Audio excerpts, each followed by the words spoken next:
Welcome everyone, this is the first time I've done a video like this, and it is a month in review video, which is basically just encapsulating everything that I've done in this month. And this is covering March, and it is currently the 2nd of April. And what a big month it was for me. I watched a total of 22 films, 3 of them were rewatches. I'm not going to talk about every single one because this video will become a long, rambling, boring video of me talking about film, and there's so many other things I want to talk about. And I'll also put all links into other videos I've done, which is going to be fun. So first of all, I'll go for 10 other films I'd like to discuss or bring up. The first one was Baraka, which is a documentary from Ron Frick, I believe his name is. I watched that on Netflix, and the whole idea is it's a story told without words, and it's almost like a nature documentary. Well, no, sorry, not nature at all. It's like a montage of all these clips from around the world. It was filmed in like 20 countries, and it shows you things from busy city life to tribal dances, all sorts of things like that, and it's just what an incredible experience, and you can really see the messages it's getting at. And it almost felt like Man with the Movie Camera, the very famous silent film from Russia in 1928, which is basically a montage showing the life of the Soviet Union, but it also has a universal kind of idea of just how expansive the world is and how much stuff there is going on at the same time, and just what a crazy rush life is.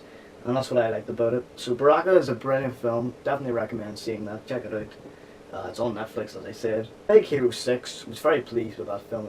It had some very cliche things, but you know, there's something about it. It was quite, you know, it was quite dark and grim at times. You know, with some of the things that go on with the plot. I mean, we know he's lost his father, for instance, very early on in the film, and overall, I do think it was quite good. It's something I would love to take my kids to, and you know, it'll definitely keep kids happy.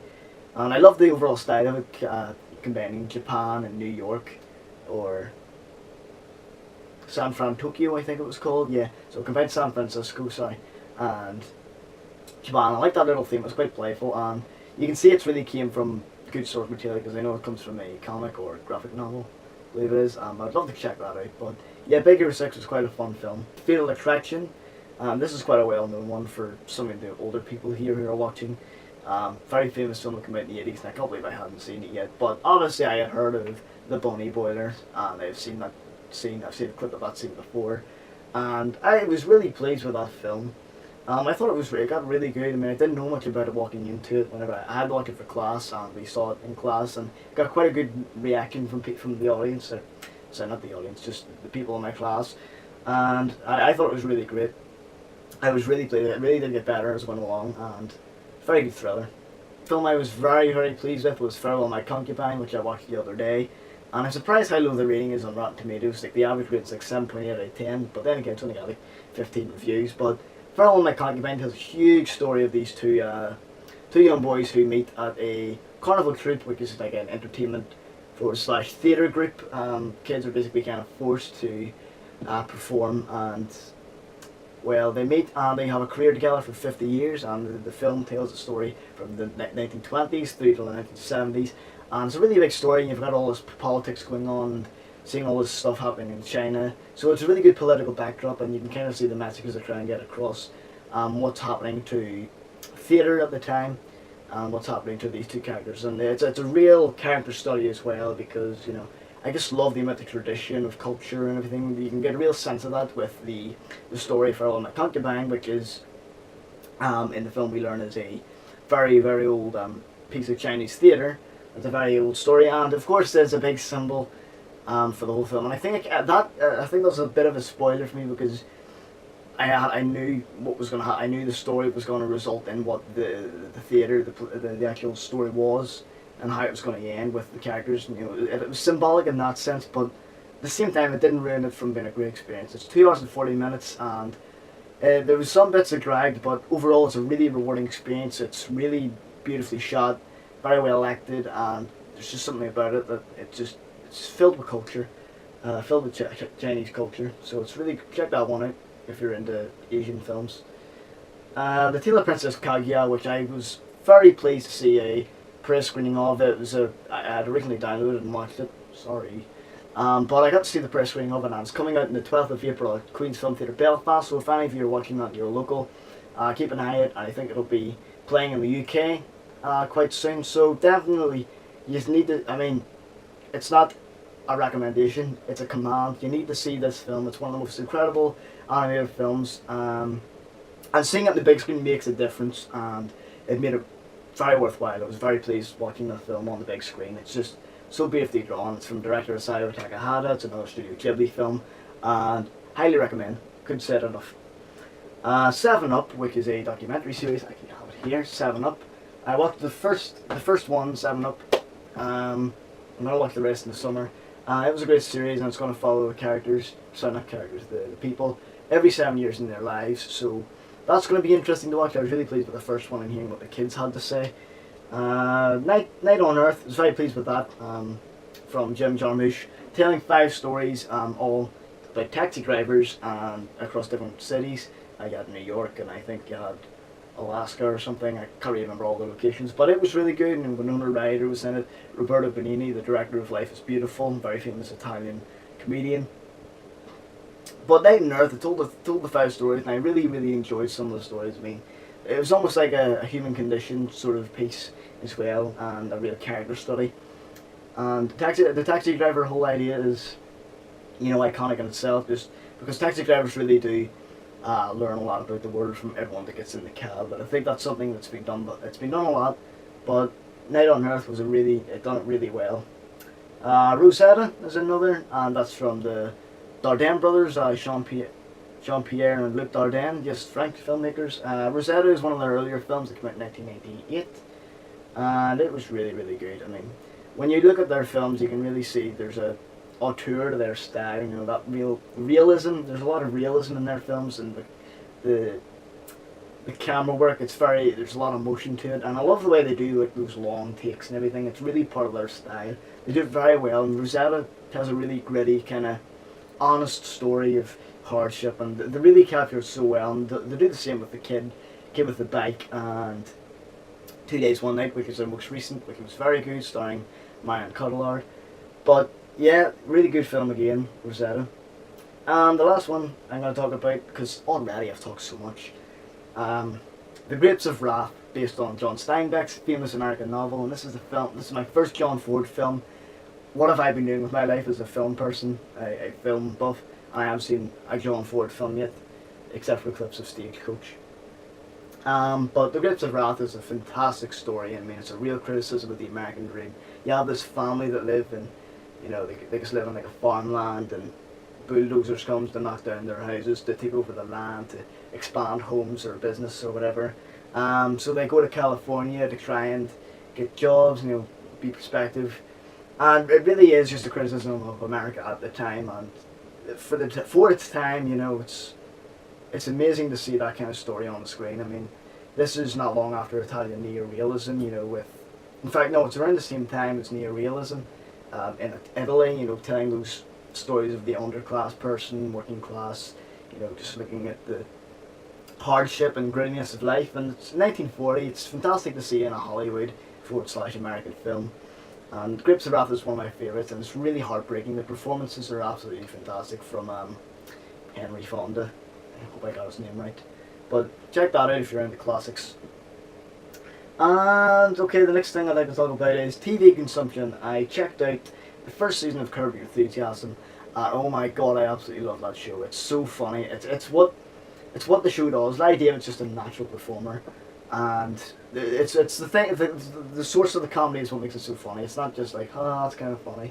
It's so true, funny, and it makes you uncomfortable to watch things that happen, almost cringe-worthy because of the situations he gets himself into. But also, it's also like a criticism of, the social obligations that we end up getting into in our society, both American and whatever, just these little things, like you wonder how these little ideas pop up, like you have to bring a bottle of wine to a dinner party, or you have to do this or that, you have to buy a present, you have to buy a card for a certain person, certain events. And you just wonder where all these little things came from, having to be polite. And it's just funny to see Larry David's character struggle with that, because, he does things that try and be nice, but it comes off as rude, or he's completely misunderstood. And it's such a funny show. It's already one of my favourite shows just after one season. I also finished the first season of The Wire. It took me a while to get through it.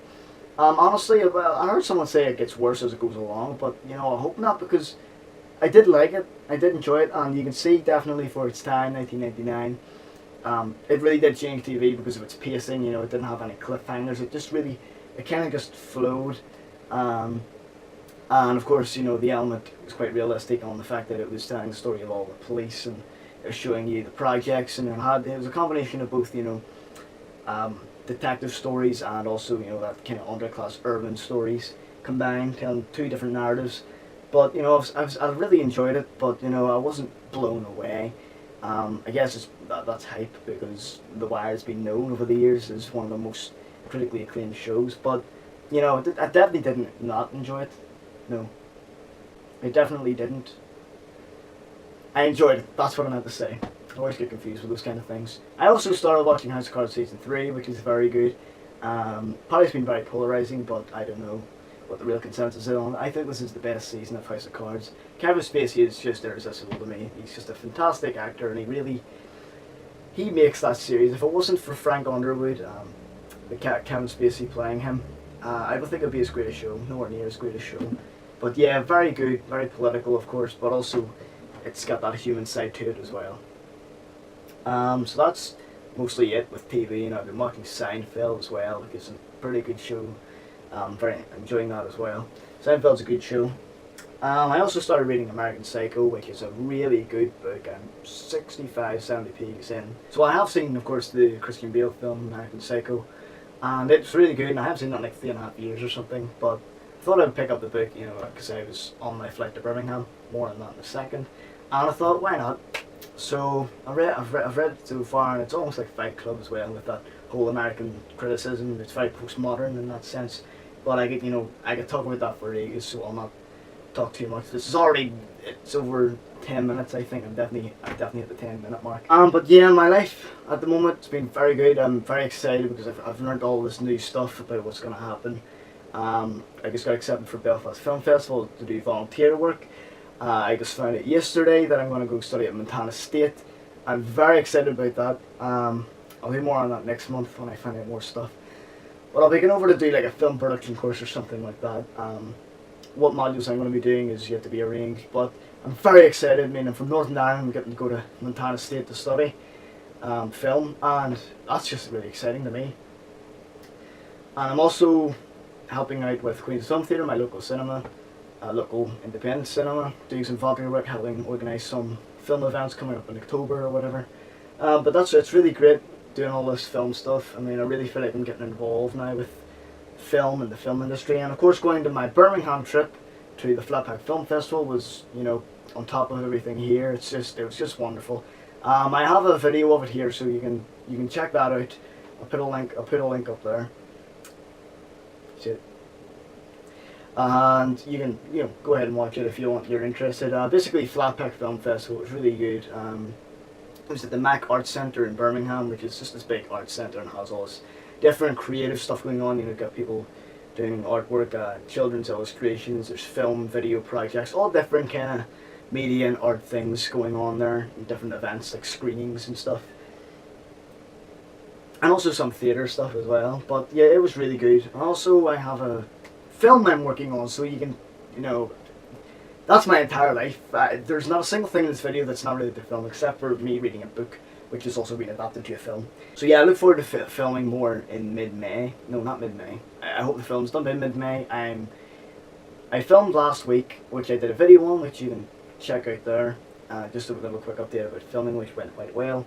And I'm also trying to work out some sort of screening for the film. You know, it's going to be about 15, maybe 20 minutes. I don't really know at the moment how it's going to turn out in terms of length, but I'm hoping it's quite long, and because it's all part of the pacing of it, because, you know, I don't want to talk too much about it, but yeah, I do want it to be kind of slow.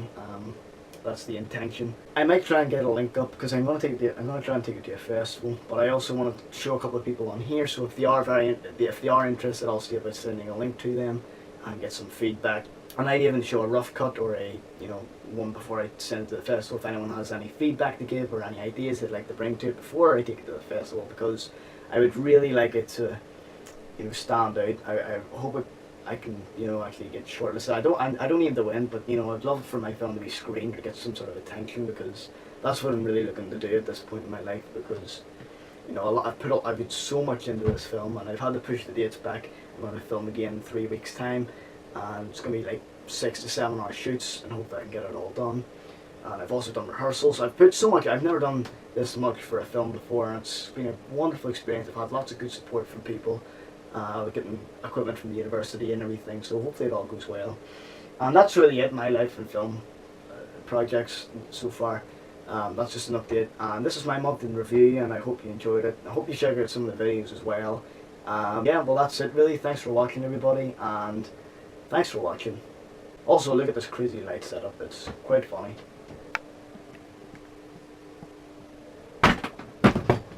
You'd be surprised how well it works. Probably didn't even notice the difference, but I did.